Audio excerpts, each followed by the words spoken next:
Hello there. My name is Doc Conrad, and this is my little preamble to the podcast. First of all, I want to say thank you to all the wonderful artists who helped make this show possible. At Mellowscav, at MELOSCAV, created the icon for this podcast, and at Doidaflower, at DOIDUHFLOWER, is the artist behind the visuals on YouTube and other social media sites, and at Andromeda_Snow, at ANDROMEDA_SNOW is the promotional artist for this podcast. And also, our final artist who helped create this show is the wonderful ShyStarfall, and today's guest. He's the artist behind Unbound Soul, a project with his original characters that he hopes to make a comic one day, and the creator behind The Artfall, the show that I've been plugging nearly almost every single episode of the podcast and a lot on social media. I am a creative behind the show, and I think that this is really a good point for me to go ahead and take the first seasonal break. We're going to talk a little bit more about the seasonal break in the middle bit, but just know that I am going to be working hard on this entire time, and I cannot wait to show you what I have in store for Season 2. But that being said, I want you all to enjoy and listen to the first interaction and first conversation I ever had with my now good friend, ShyStarfall, aka Hugo. I hope you guys will enjoy today's episode. With all that being said, thank you so much, and have a wonderful day.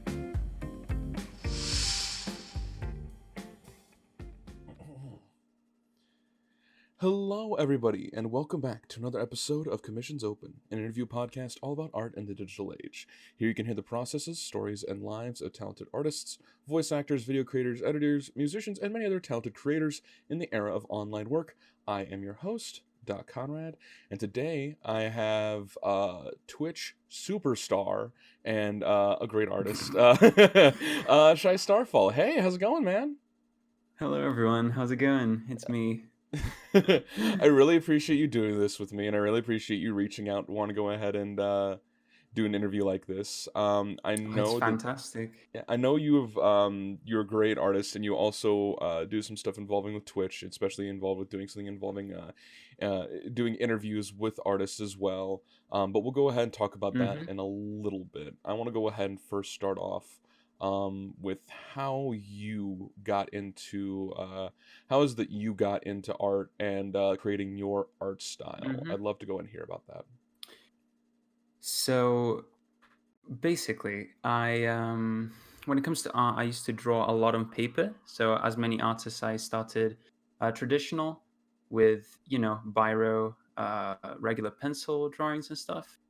And I never really found myself within like regular traditional media until I decided to buy a graphics tablet. And I was like, oh, I might try this out. Digital art might be cool. I was never really good at, drawing with paints, never got accustomed to them. And I thought with digital art, I could, make something I was proud of. And I want to say I started about a year ago with digital art, a bit more than a year ago. And then I think it was like half a year after I was using a regular, like, not screen tablet. I switched to a tablet with a screen, and that was great. But yeah, I started off just doodling, as most artists do, Mm-hmm. on a notebook, and it grew on from there. And yeah. So, real quick, you said you started digital art about a year ago. How old are you exactly? I haven't ever got a chance to go and ask you that. I'm currently 17. Oh, okay. That makes a lot more sense for you starting so early involved with like how you're Mm-hmm. doing. And you're very talented for 17 especially. I know quite a number of Thank artists you. who wouldn't get years far with like around your age as well. And you have a lot of drive, especially to go ahead and work on stuff, including making your own like show, especially, and the amount of Mm, and like working on things involved with like possibly making a comic. That especially with yes. was it Unbound Soul? Is that correct? Could you go and talk about that for a Yeah. bit? So Unbounded Soul is currently this, I call it my side project because I've got some other stuff I work on. But when I'm not drawing, fan art for other artists or any other people I want to make fan art for, I will be working on my OCs and my story, which is dubbed Unbounded Soul. So I still have not chosen a destiny for Unbounded Soul, whether it will be a book, a game. Most likely, once I have like enough confidence, I'll probably make it into a comic where people can, read it online. But if you go to my art, you can actually see little tidbits of my OCs, and I'm currently still trying to build, the world and the personalities, but it's still very much work in progress. It's just a little outlet I have for my personal art, which I think is good to have, rather than just dishing out fan art and stuff alike. Hmm. I mean, it definitely makes sense. And can you tell me about how you came up with these characters, like early inspirations, for Yeah. them? So currently, it might not seem like a lot, but I came up with the four main characters so far. I'm not the type of artist to have a huge amount of OCs. What I do is I have a small amount, and then I will, develop them as much as I can personality wise. So the first one is Emmy, who is my oldest OC. She's got a long past. I drew her when I first started digital art, and I mean, I just take a lot of inspiration from, like, I would say Pinterest aesthetics. Hmm. I always I fell in love with like the kind of like the Japanese demon aesthetic that I see a lot in OCs, Ah, the and Onis, yeah. absolutely, and she's actually one. So that's where her character came from, and all the others are just like they came from different ideas I have. For example, Thane, who's another character, he came. I always wanted to make an OC that had he was like an how do you call it, like an anti-protagonist, as in he's not trying to get stronger, but he's actually just trying to control the overwhelming amount of things he can do. Mm. So instead of progressing, he's just trying to control it. And the other characters being the other two, which are less developed. I've got an elf, which I've always really loved. Elves, like their aesthetic is fantastic to me. And Kuro, who's the last one, who I've done barely anything with, but I will for sure get on that soon. Hmm. You have plenty of time to go ahead and work on all of them, especially, Oh yeah. especially with what you want to exactly do with involved with the story of it. But have you like what are the things that you're considering involved with somewhat of a storyline? Like it doesn't have to go ahead and be like these things can obviously change from how you want to go ahead and do Oh it. But what are you yeah, feeling? What are yeah. you feeling right now? Of course. So the premise of the show, I call it a show. No, the premise of the story revolves around chi, who is that is like an Asian concept of like your life force. So in many shows, you'll hear about magic being used a lot. That power. Mm-hmm. In my story, the characters use chi, which is like how they have their vital energy, and they use that vital energy as a power. And because everyone is different in their ways and personalities, everyone's chi is different, and that's how the powers work in my world. Mm-hmm. And for example, Emmy's, who's the main character, her chi is named, if I can remember, I really don't want to don't want to mess up my own thing. I am pretty sure it's called Akumachi, which is demon in Japanese. Mm-hmm. So she has, more strength and a couple of other like demonic abilities. When it comes to story, I'm working on the overarching story still, but the individual characters have a little arc. Mm-hmm. But I do really like the kind of like magical world aesthetic that you tend to see in a lot of new anime out there. Mm-hmm. Definitely, I could definitely see that with each of your characters, them having like unique individual personalities, especially from how the way you draw them and the way in which they like they're clearly unique in the way that they in the way that they work, but they definitely have Mm. separate sort of Oh yeah, like ways things work. one thing that I really want to incorporate into the story is the theme of relationships. That's like I think that's going to be the main thing. I guess the loss of relationships, how relationships are built.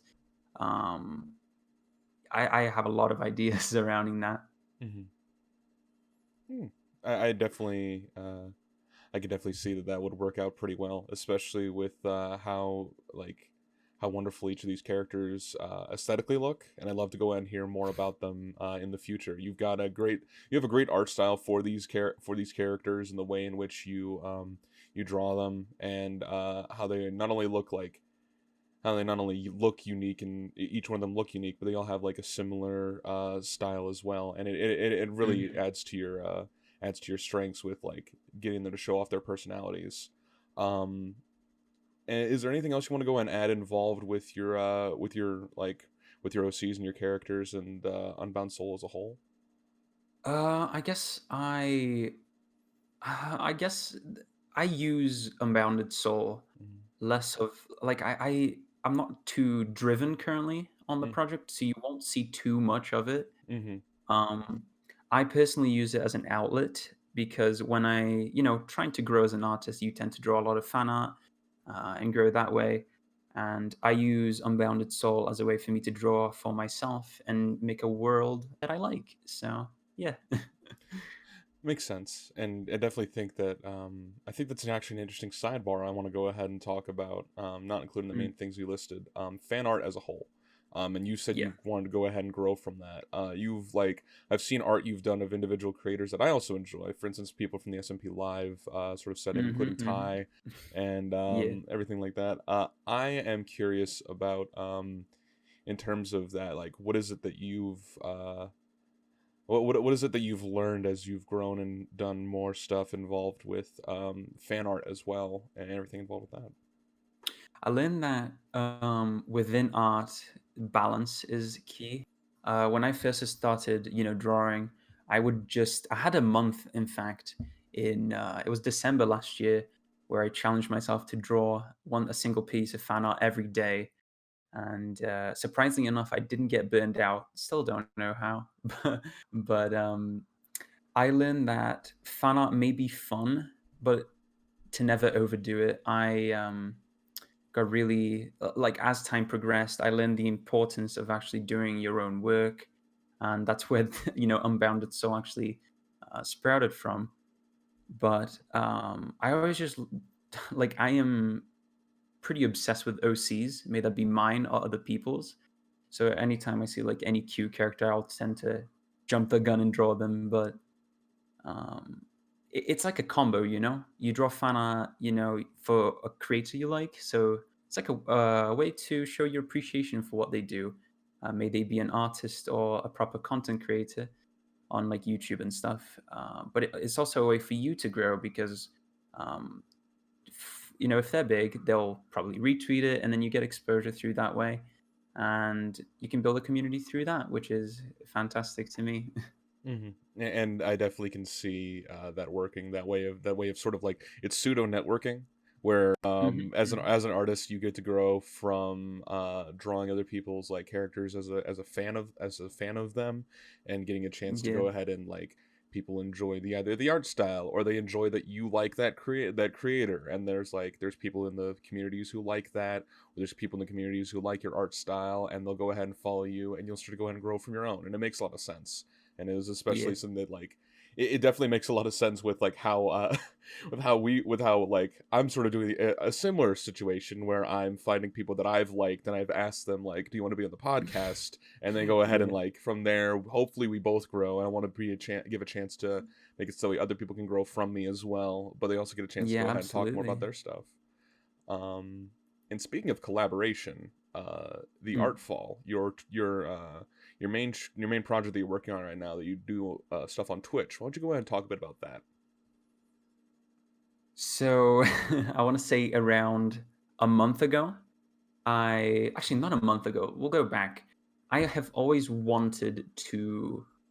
I even talked to you about this when I first saw the show. Commissions open. I was like, I've had this idea to do something similar, but I never got around to do it.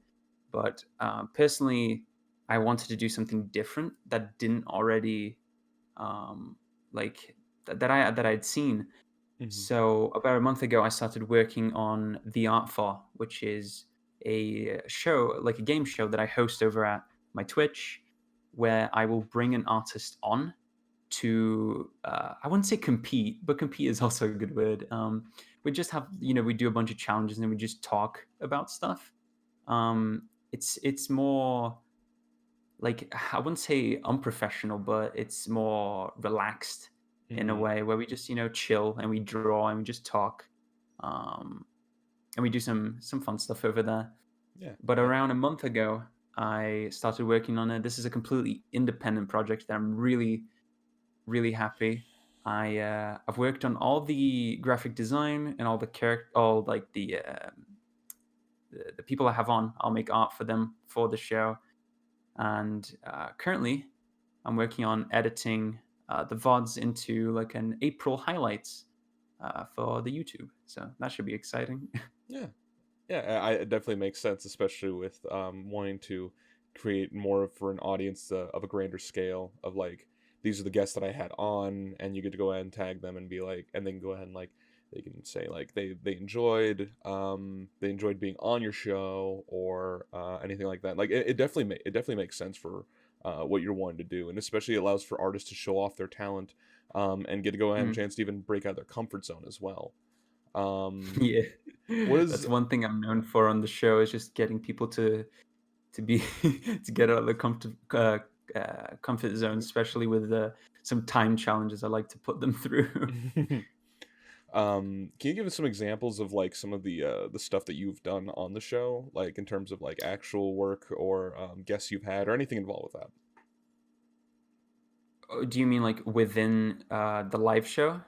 Yeah, like stuff involving with the live show. Like give people like a taste of like what it's like to go ahead and either be on the Artfall or watch the Artfall. I see. So the Artful is essentially, a challenge show. We'll start off by, just warming up. We'll do about like 10, 15 minutes of just drawing, talk about our days and stuff. And then we actually get into the serious stuff. With every guest, they tend to have a theme. Most people will be part of a community that I have on. For example, the first guest, we did Pokemon related challenges. The second, we did YouTuber related challenges. And the one we actually hosted yesterday, at the time of recording this podcast, we did one to do with anime, which was incredibly, incredibly fun. Um, I have repetitive challenges that I host. For example, the 10-1-10 challenge, where we draw something in 10 minutes, then in 1 minute, and then in 10 seconds. That we tend to do that every Artfall. And then on top of that, we have, special edition challenges that come with every new guest that are specific to them. Another recurring one is we do guess that character. For example, with anime, we did guess the anime character, and the same goes on with the Pokemon and the YouTubers, which was really, really fun to do with them too. Yeah.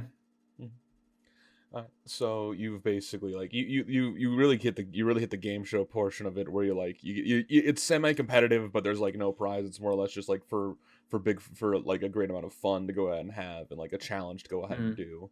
And that definitely works on a lot of different platforms. Getting to see your favorite artists or whatever do things in like different ways with especially interacting with the community and getting people to like you get to hear them more live as opposed to seeing them scroll through on like Twitter or whatever or like on whatever mm, platform you see them. You get to go and actually hear from them live and see the process in which they draw as well. And I think that's like a really cool exactly.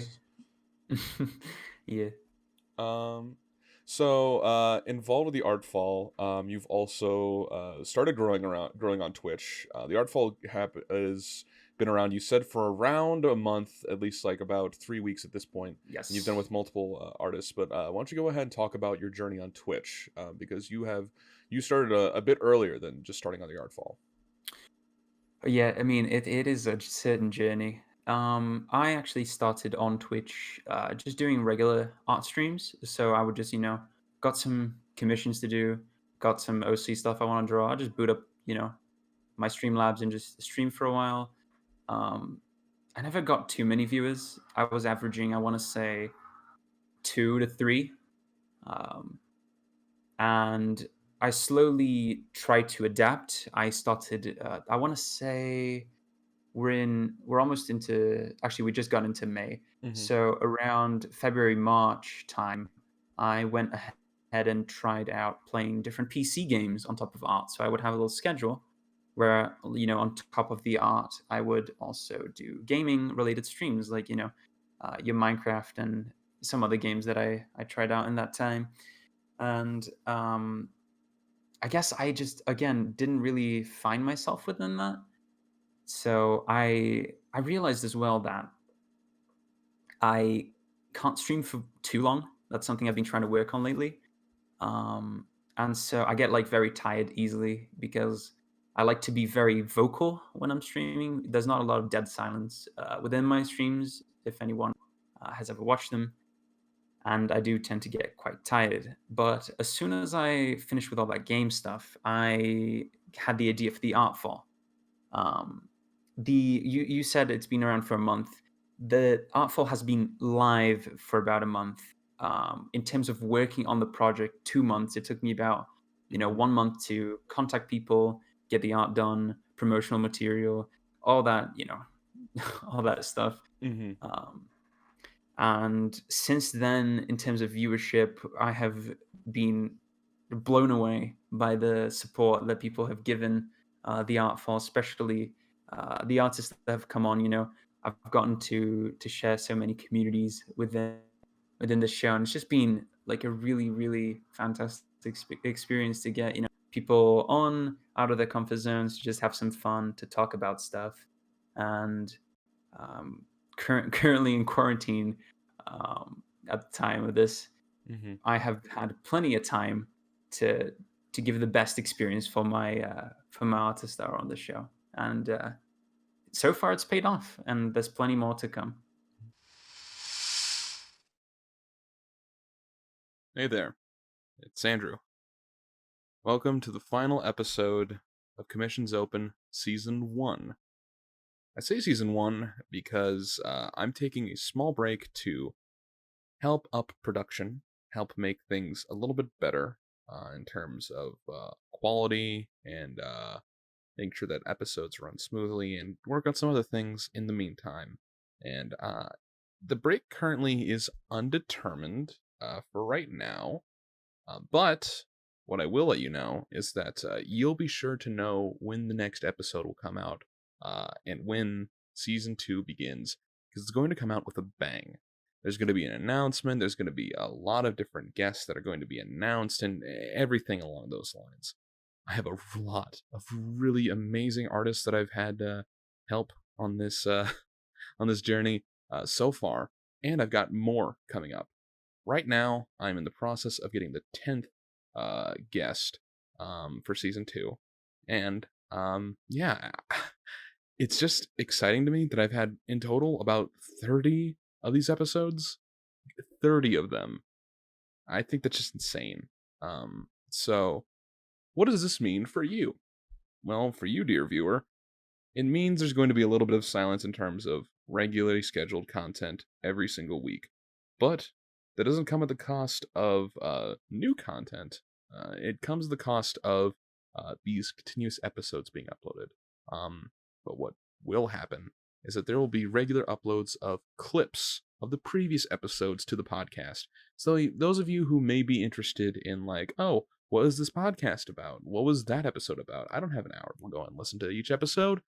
That's where I come in, and I come in and save you all with this wonderful thing where I just take portions of the episodes and I just clip out my favorite bits and I put them up on online, and you get to go ahead and listen to those. Now, that may interest you, may not. That's totally fine. But I'm going to be working a majority of the time on those sort of things and figuring out and uploading those sort of things in my spare time. What I'm also doing is coordinating with the various artists that I have work on this podcast to create a big reveal for the season 2 announcement. And I'm hopefully going to get some new music, some audio, and maybe a new proper intro to the podcast for season 2. I think it's going to be great. Honestly, it's just I've got a lot of big things planned ahead, and I'm hoping to go ahead and I don't want to overpromise anything, but those are the things that I have currently scheduled right now. There may be some things that may come a little bit extra or a little bit more. Um, but honestly, I just want to go ahead and let you all know and be transparent about it because each and every single each and every single episode of this podcast I care about deeply and I want to make it the best that I can. And if I can't make it the best that I can, then well, you guys miss out. And I don't want that.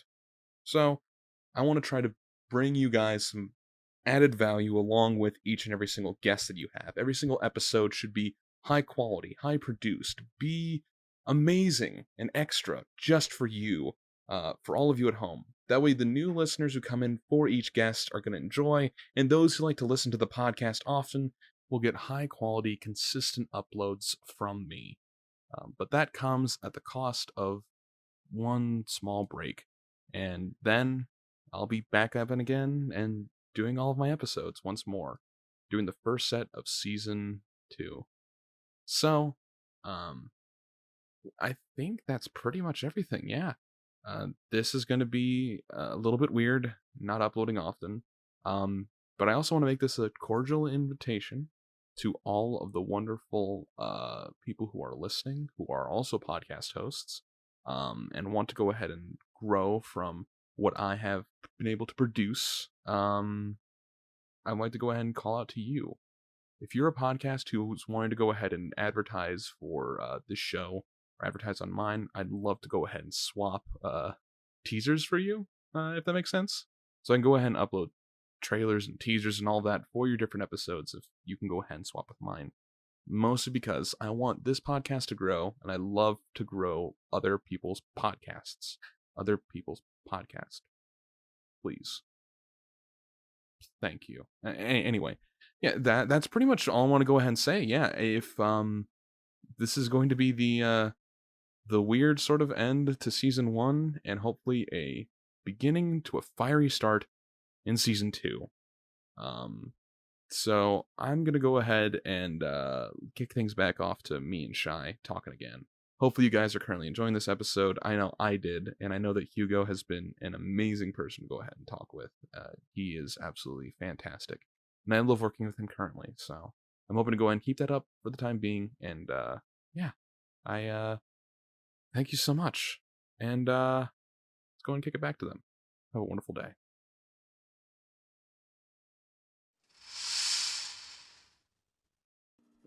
That's yeah. I definitely can see the effort in terms of like what people see versus what actually goes into it is something that's very relevant. I've like recently realized like the amount of like effort that goes into like every little thing that like comes through. It doesn't just happen in of course it doesn't just happen in a day. Mm. Everything takes like a long time to go and work on it. Especially you as an artist, you individually make you work on Yes. like and organizing the things involved with the promotional material and everything like that. So Yes. I'm guessing it would have taken quite a bit. Whereas I commissioned it out because I'm not as talented artistically. However, what I can say is I can relate to you in the regard of preparing and working on a show. It can take some effort, then more or less to get it more automatic than it would be normally. But it takes a lot to get to that point where you can make it easier on yourself and working hard Yeah. on those things like Absolutely. yeah it takes quite a bit to go ahead and get there, so I can relate with you with that, but And you work on it hard. especially, You do it thank you. live. And especially at the start of the show, with no proof, that was one huge challenge that I had to go over, which was actually getting my first couple of artists, on the show. Hmm. When I was developing this idea and creating all the promotional material, I didn't have any concrete proof to show my guests. So unfortunately, I did get declined a huge amount of times by many, many artists. Hmm. Um, but I like to think it's bad on them for not have to, Yeah. for not having taken the opportunity to come on, because now after done 3 shows so far and having editing going behind stuff, I'd like to think that from now on it's going to be a lot easier to get people on with Hmm. proof instead of just trying to talk them into it. Exactly. Yeah, yeah, that was a big thing early on where I got a number of different people who are close in my friend circle to first do this. Mm-hmm. You could tell that early on. And then I reached out to bigger creators who wanted to talk about their work, and it definitely would take number of it definitely takes a bit of effort in that regard to get people like moving and moving forward and saying like you want to make sure that Yeah. things are proven, but you don't want to go ahead and be like make everything you don't you want to go ahead and have what you think is best, and you have your vision in your head, but then you realize like Mm-hmm. you need to get things rolling in one way or another. But I definitely could see it rolling. Like clearly, you put a lot of effort into it. You've shown Oh the proof in yeah. which it works, and you've got only up to go up from here. So Hopefully. I honestly believe so. Um, and I wanted to go ahead and talk a bit. Is there anything else more you want to go ahead and talk about involved with like the production of or things involved with the Artfall? Wait, you mean like the behind the scenes kind of stuff? Yeah, behind the scenes, things involved with like doing things on Twitch, anything like that. Okay. For most people that don't realize streaming at the quality that I hold myself at a high standard when it comes to streaming.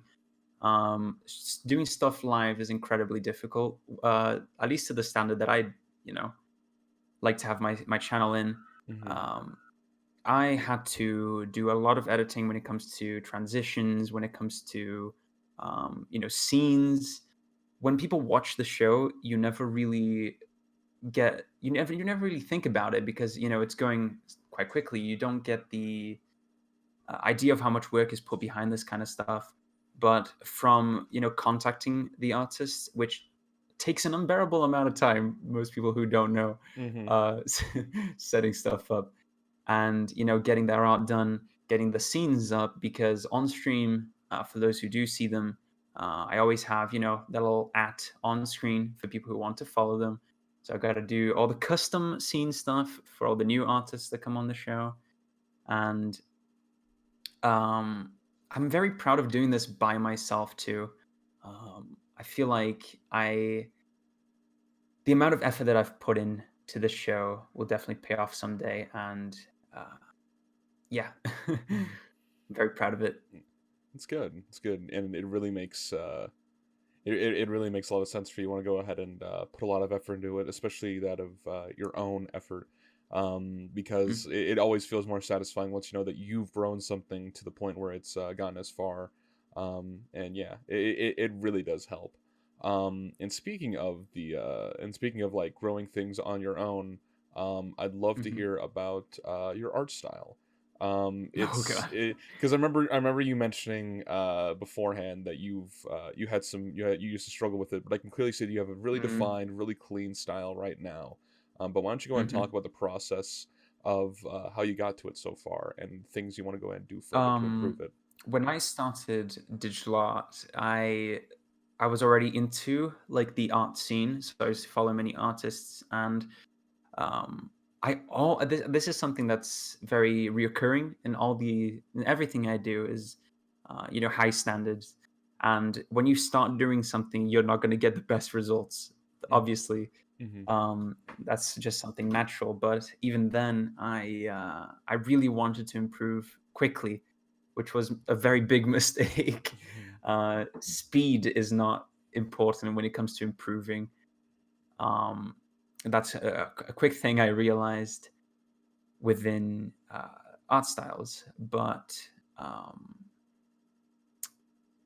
like more recently, obviously, I've gotten an art style that I'm quite proud of, but the people probably behind the scenes won't see the process that takes for you to get there. And also, one thing I also want to say is you never reach a point. How do I say this? You're never done. Mm-hmm. That's one misconception I see a lot of people making.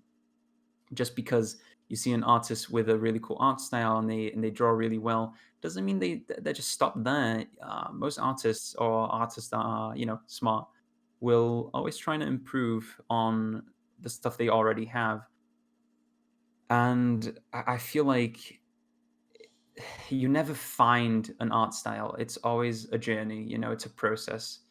And I feel like most people, including myself for the most part, will be very much obsessed with the end product and, finding that art style finally after so many uh, months and years of practicing. But in fact, it is, as cliche it is to say, it is about the journey that the art you make and um, the stuff in between, and not the actual final product. Hmm. I can, yeah. Especially there's a reason why it's called a cliche. It's because it happens a lot, and it's for good reason. Like the the effort in which you put in is one of the most important things involved with it, and you're never fully settled with what you've made, because like you'll change the details in which you make things, or you might Mhm. even change up your art style fully from like any sort of case, and growing from that and seeing the work that you've done really it really improves upon like you've learned things from the past, and you can go ahead and put them forward in now. And of course, like being able, if you do Mhm. it too fast, you might be changing up too many things too quickly, whereas you don't actually learn from what you've done. um Yeah. you would rush when in terms of like the work that you've done, that you rush, quote unquote, um makes it makes sense why we're not as satisfied for it. But from the effort in which you show right now, and how great your art style looks right now, I could definitely see that if it's only up from here, it's going to be amazing. So Thank you. One thing I also want to touch on is the speed that I was drawing things in. So at the start, I always was obsessed with getting stuff done significantly quickly, because I was also into watching, art streams, and I'd see these really good artists draw with a very, like, large amount of they were very fluent in the way that they drew. hmm. And I wanted to draw well and draw quickly, which is two things you cannot learn at the same time. Hmm. Okay. Coming from me, I would personally just suggest, just improve your art. The speed at which you draw is irrelevant. Nobody's going to be more impressed at your art if you do it in, little time. Because before I used to, sit down in one sitting, get stuff done. Nowadays, I will, draw something in a day and then switch projects, work on something else. And then on the next day, when I have, a fresh head, I will look back at it and see more, mistakes that I would probably miss if I just continued working on it. So yeah, that's a little advice from me, if I have any right to to give advice at this point. Oh no, there are plenty of artists that are still like, either they are learning still, or they aren't as experienced. So any sort of tidbits involved with like how you've personally grown is important, and I think that's one of the main reasons for the show, is like artists can Yeah, learn in any sort of regard, like how they can learn to improve themselves in the work that they do. absolutely. Yeah. um So, in terms of like the time in which you've taken to grow your art, I can see that there is a lot of effort you put in. It's clearly shown from like how stylized and how great it looks right now. And it's taken a quite. I'm Mm. guessing it's taken quite a bit of a journey to go ahead and get to that point. Go. But Yeah. there's also comes the case where you've done fan art and you've done OCs, but there's also a third section of which you do so, which comes to the commissions and the commissions like set. And Oh you have yeah. a way of doing commissions that is I won't go ahead and say is unique, but something I haven't personally I haven't personally heard from other artists. Why don't you go and talk about that? Mm.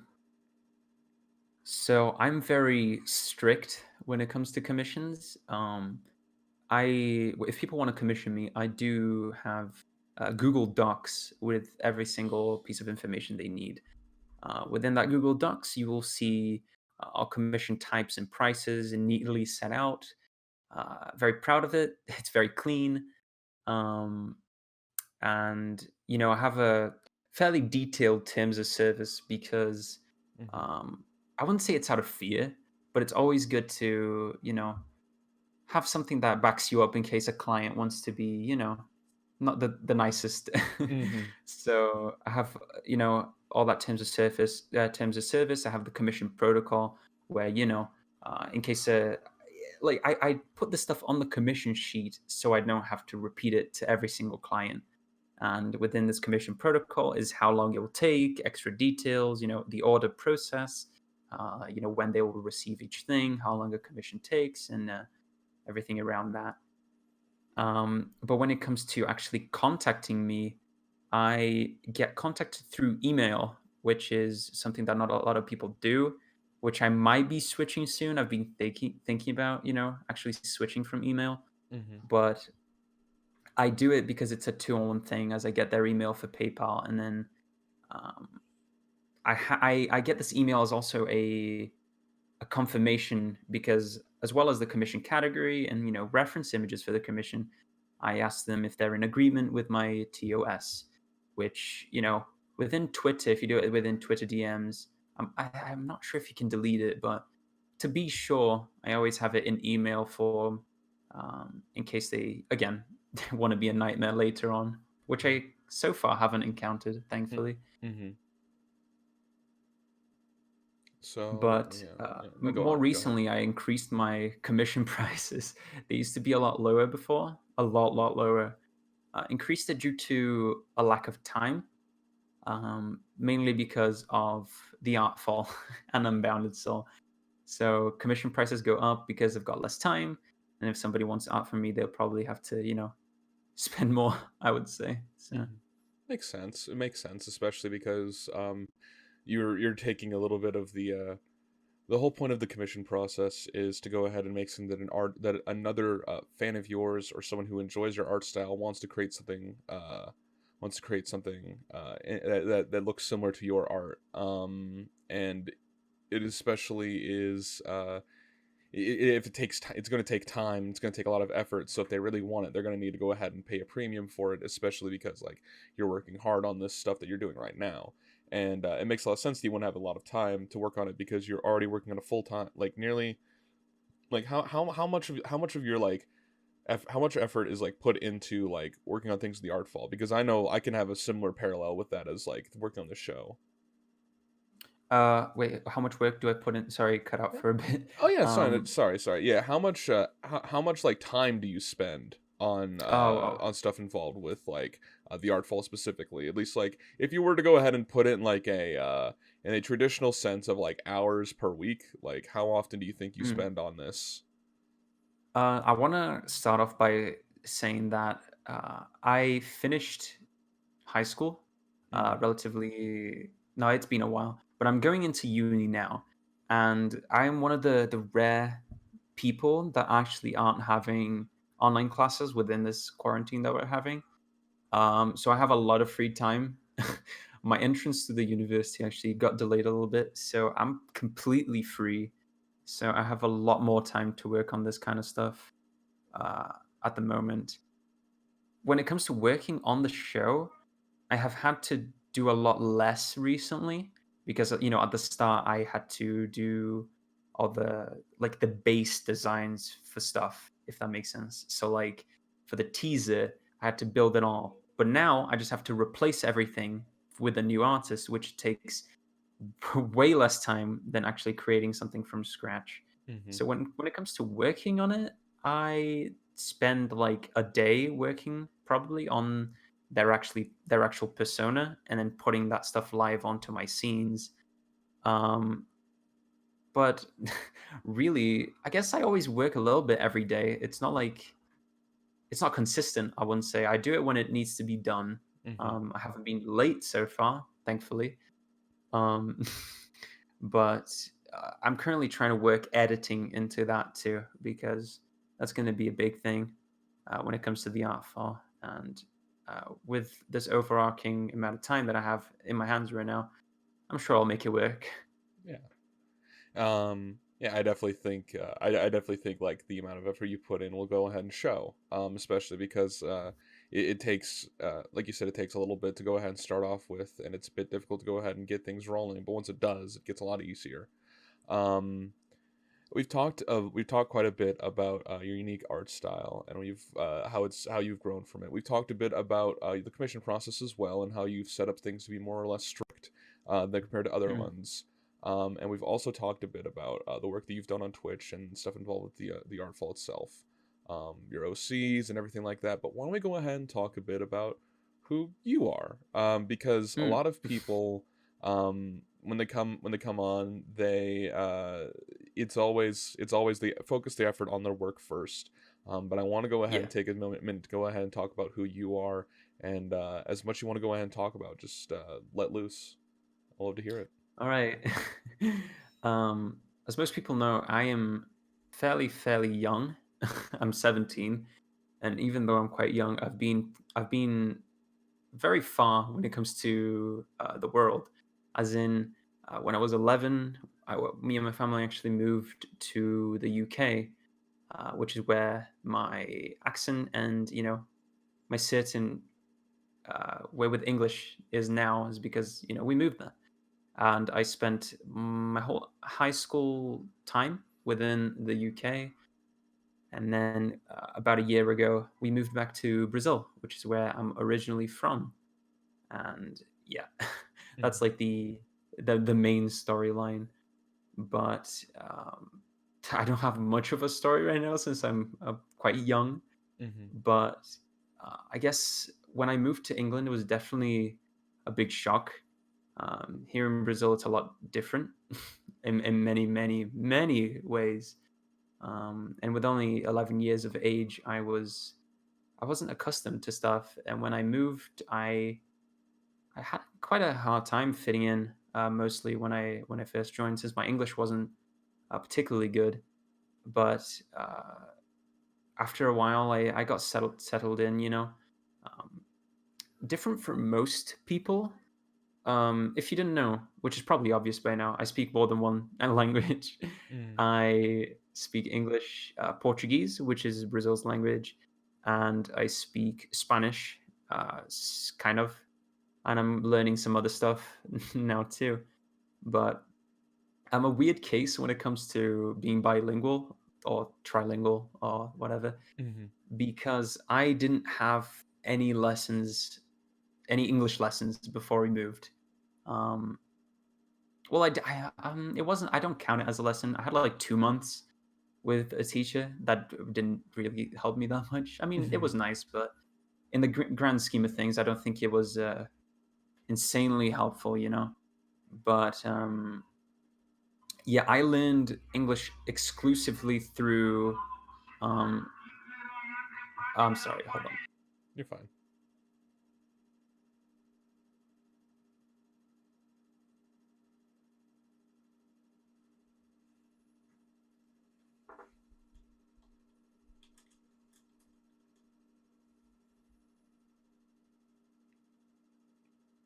We've got some really loud people outside. Okay.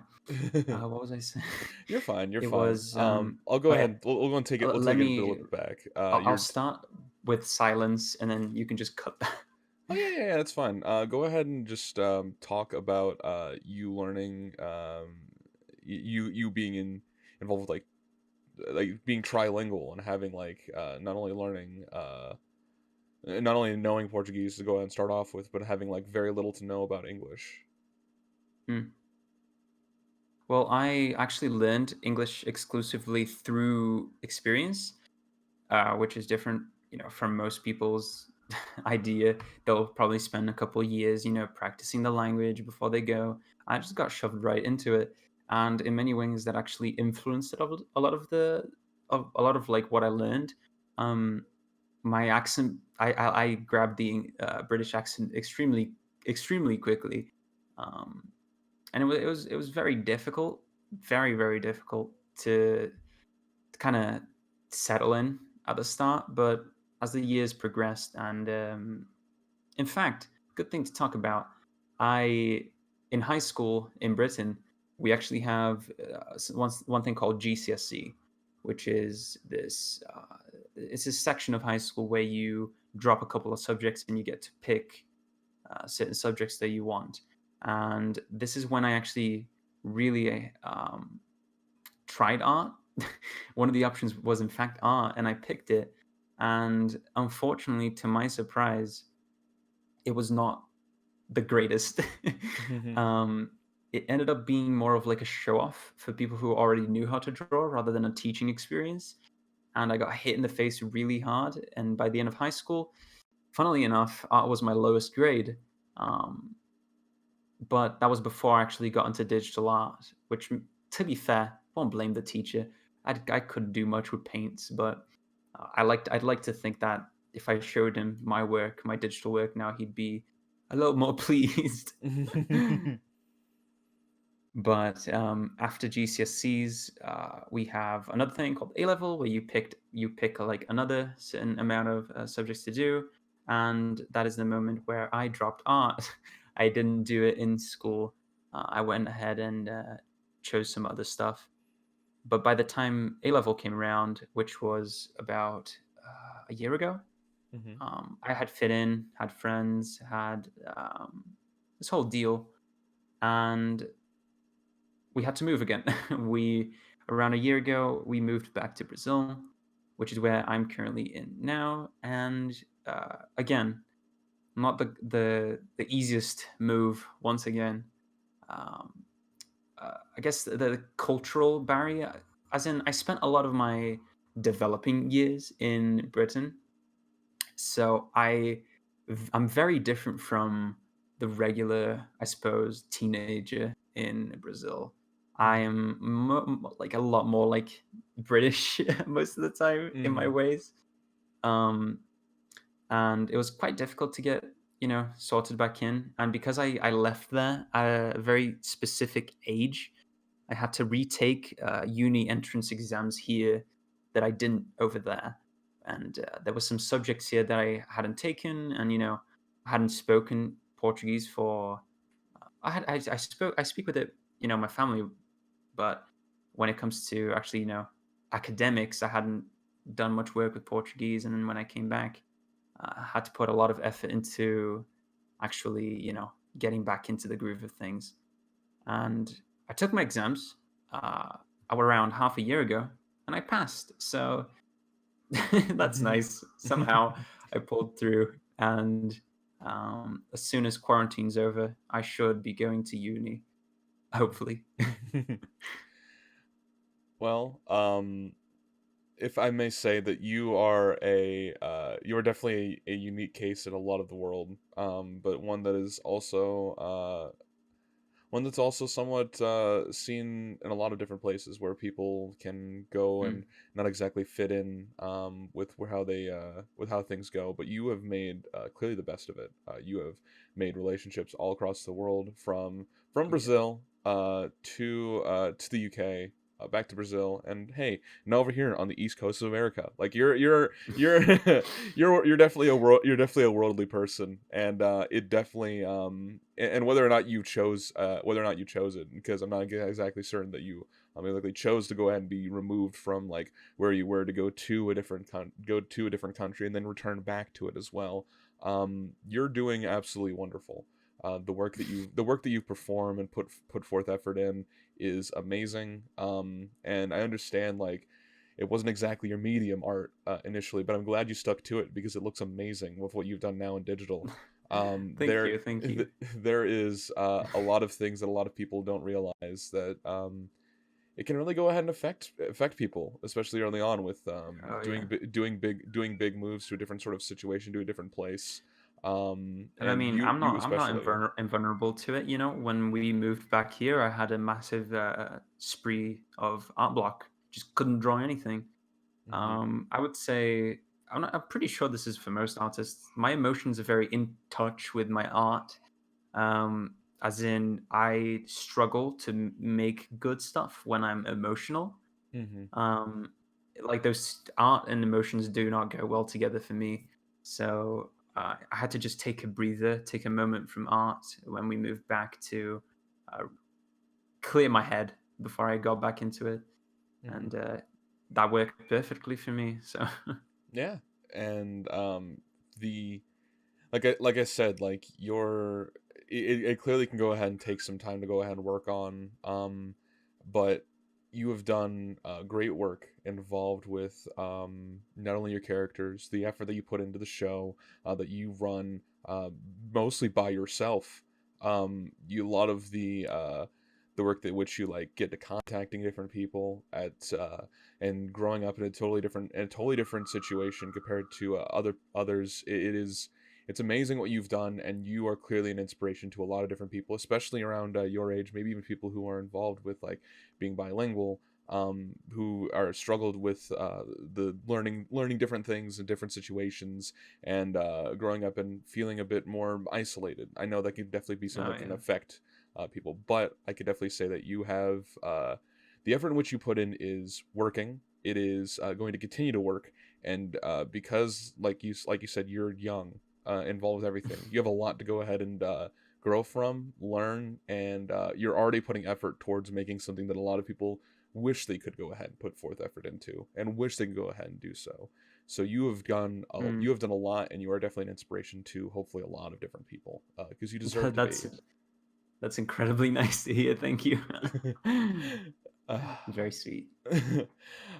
is there anything else you want to go ahead and say before we start to go ahead and wrap things up? Um, I suppose I can plug some stuff. Oh, go for it. Go for it. I'll plug some things too at the very end. But you go ahead and go for it. Um, Obviously, not exactly sure when podcast will come out, but the Artful is a weekly show, probably hosted most of the times hosted at the start of the week. But you guys can go and check out my Twitter for art and updates on the Artful for the reveals of each artist, and check out my Twitch too, I suppose. Yeah. And yeah, I mean, not much more to it. Hugo, thank you so much. Everybody, I really do appreciate you going ahead and taking a listen to this podcast. I'm not entirely sure how many episodes are out at this point, but I also want to take this time to go ahead and say that this has been this is always going to be a great journey to go ahead and involved with like talking with different creators and artists, and I'm glad I found somebody who has a similar mindset, and wanted to go ahead and do something along the same lines with me. Hugo, I really do appreciate it. Thank you so much. Thank you. It's been great. I'm just glad you accepted, really. So fantastic. Thanks for listening to this episode of Commissions Open. If you would, please follow this podcast on whatever app you use. I would most definitely appreciate it. I want to give a huge thank you to all the wonderful artists who help make the show possible once again. At Meloscav, at MELOSCAV, help create the icon for this podcast. And at Doida Flower, at DOIDUHFLOWER, is the artist behind the visuals on YouTube and all the other social media sites. And Andromeda_Snow, ANDROMEDA_SNOW, is the artist who helped create the promotional art for this podcast. And lastly, the artist who helped create the icon, as well as today's guest, was ShyStarfall, host of The Artfall and Unbound Soul. You can follow ShyStarfall at ShyStarfall, and you can follow them on Twitter and Instagram, as well as his show, The Artfall, at The Artfall on Twitter and The Artfall Show on Instagram. And if you want to follow him live, you can follow him on Twitch at twitch.tv/ShyStarfall. Once again, thank you so much, Hugo, and all the wonderful artists who help make this show possible, and all of you for tuning in to Season 1 of Commissions Open. I really do appreciate it, and hopefully soon, Season 2 will be right around the corner. Until then, keep tuned, keep in tune with what I'm doing on Twitter, on Instagram, and on Facebook at Comms Open Podcast. Thank you so much, and have a wonderful day.